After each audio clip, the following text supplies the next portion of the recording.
Hello everyone, नमस्कार सभी को। मैथ्स में बीएससी और higher mathematics, BSc first semester या फिर हायर मैथमेटिक्स में एक टॉपिक है आंशिक अवकलन। तो इसमें आंशिक अवकलन को अपन समझते हैं बेसिक से। जैसे फर्स्ट ऑफ ऑल इसमें चर और अचर क्या होता है उसको समझने के लिए जैसे लेते हैं अपन दो चर वाला कोई भी फलन। तो जैसे आयत का अपन ने क्षेत्रफल लिया तो क्षेत्रफल होता है लंबाई इंटू चौड़ाई। तो लंबाई इसका हो जाएगा फर्स्ट चर और चौड़ाई हो जाएगा सेकंड चर। इन दोनों का गुणा वो क्या हो जाएगा, इन दोनों का जो मान है वह परिवर्तित होएगा, उस वजह से इनको कहते हैं चर। चर का मतलब होता है बदलने वाला, ठीक है। तो दोनों जैसे मान परिवर्तित हो रहे हैं तो उससे अपने को क्षेत्रफल मिल रहा है। ये जो जिनके मान परिवर्तित होते हैं वह कहलाते हैं स्वतंत्र चर। स्वतंत्र चरों के से जिसका मान प्राप्त होता है वह होता है परतंत्र चर। तो यहाँ पे लंबाई और चौड़ाई हो गए स्वतंत्र चर, जबकि ए क्षेत्रफल हो गया परतंत्र चर। इसी प्रकार अपन यदि देखें तीन चर वाले फलन तो घनाभ का आयतन होता है v बराबर लंबाई इंटू चौड़ाई इंटू ऊंचाई। तो लंबाई हो जाएगा फर्स्ट चर स्वतंत्र चर, चौड़ाई हो गया सेकंड स्वतंत्र चर और ऊंचाई हो गया थर्ड स्वतंत्र चर। अब इन तीनों का मल्टीप्लाई अपने को जो प्राप्त होगा वह आयतन होगा, वह परतंत्र चर हो जाएगा, ठीक है। जैसे कोई फलन है u बराबर एफ एक्स वाई और z का फलन है तो एक्स वाई जेड स्वतंत्र चर कहलाएंगे और u इनमें परतंत्र चर कहलाएगा, ठीक है। अब अपन समझते हैं आंशिक अवकलन गुणांक क्या होता है, पार्शियल डिफरेंशियल कोफिशिएंट। z बराबर एफ एक्स वाई यदि कोई फंक्शन लिया अपन ने, इस फलन का एक स्वतंत्र चर इन दोनों में से x और y में से किसी भी एक स्वतंत्र चर के सापेक्ष, जैसे मैंने x लिया है तो x के सापेक्ष दूसरे को यहाँ पे अपने को मानना है कांस्टेंट, अवकलज गुणांक उस चर के सापेक्ष क्या कहलाएगा, आंशिक अवकलज गुणांक कहलाएगा। कहने का मतलब ये है कि x के सापेक्ष आप अवकलन करोगे इस फलन का y को कांस्टेंट लेते हुए, तो उस चर के सापेक्ष यानी x के सापेक्ष वह dz अपॉन dx इसका क्या कहलाएगा, आंशिक अवकलज गुणांक या PDC कहलाएगा इन शॉर्ट, ठीक है। इसे अपन dz अपॉन dx या फिर f ऑफ x से निरूपित करते हैं, fx से निरूपित करते हैं, ठीक है।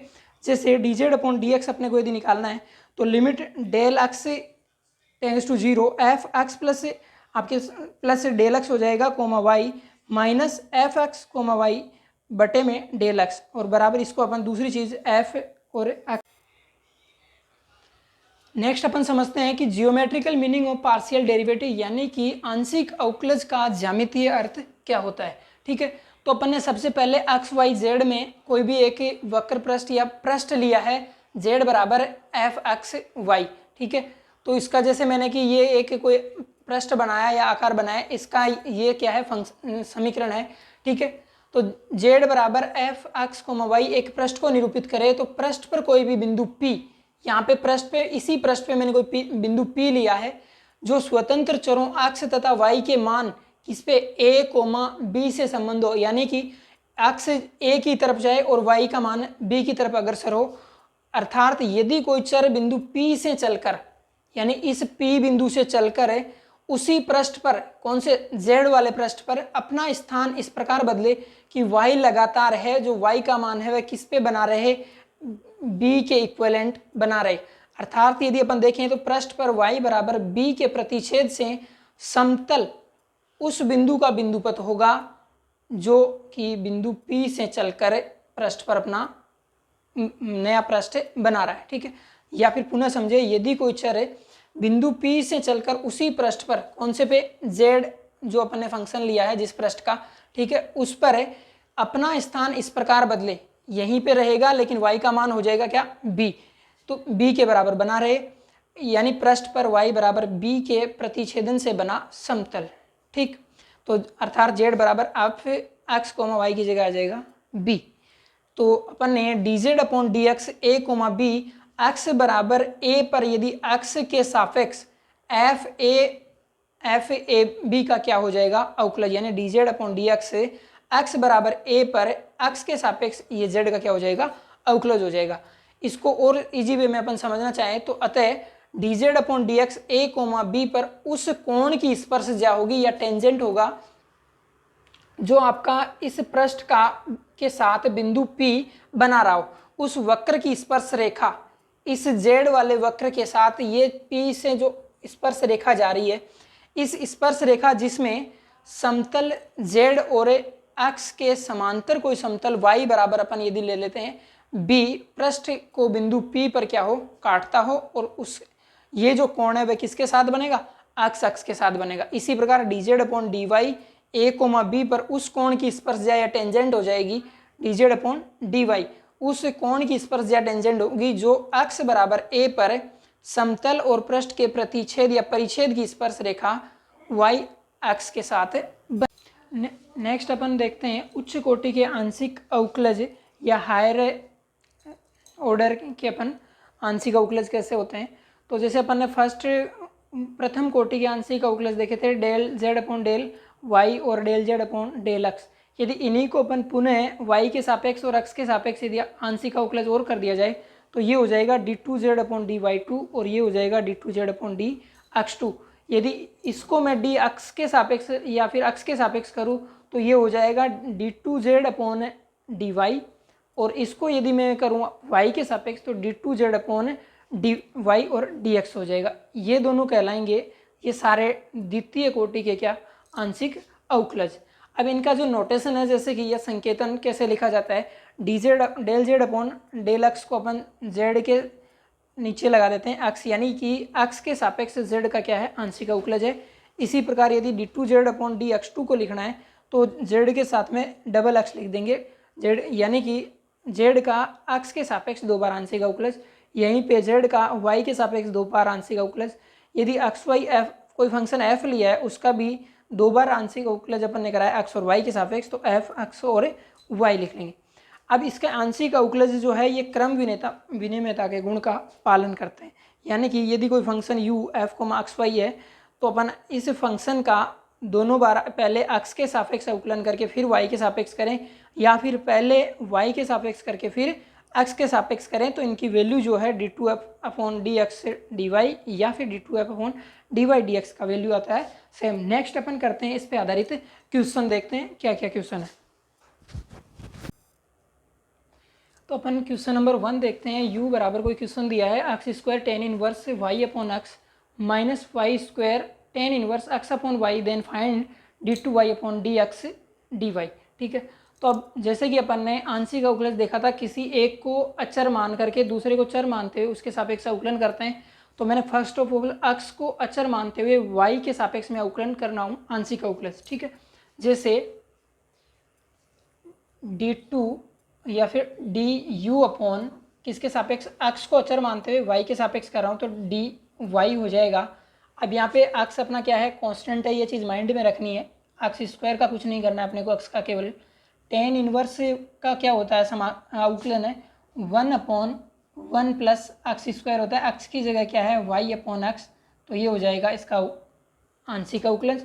अब ten inverse y upon x है तो इसका पुनः करेंगे, y का क्या हो जाएगा 1 और x है कांस्टेंट, तो ये ऐसा का ऐसा रह जाएगा। दूसरा पुनः आगे बढ़ते हैं अपन, y स्क्वायर का अपने को आंशिक अवकलन करेंगे तो माइनस का 2y हो जाएगा dot ten inverse x upon y है।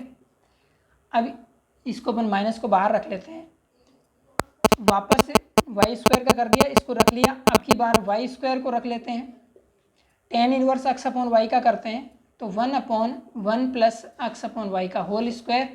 अभी पुनः अपने को करना पड़ेगा एक्स अपॉन वाई का, तो ये हो जाएगा माइनस का एक्स अपॉन वाई स्क्वायर, क्योंकि वाई ऊपर जाएगा तो -1 हो जाएगा। एक्स तो कांस्टेंट है, एक्स का कुछ करना नहीं है।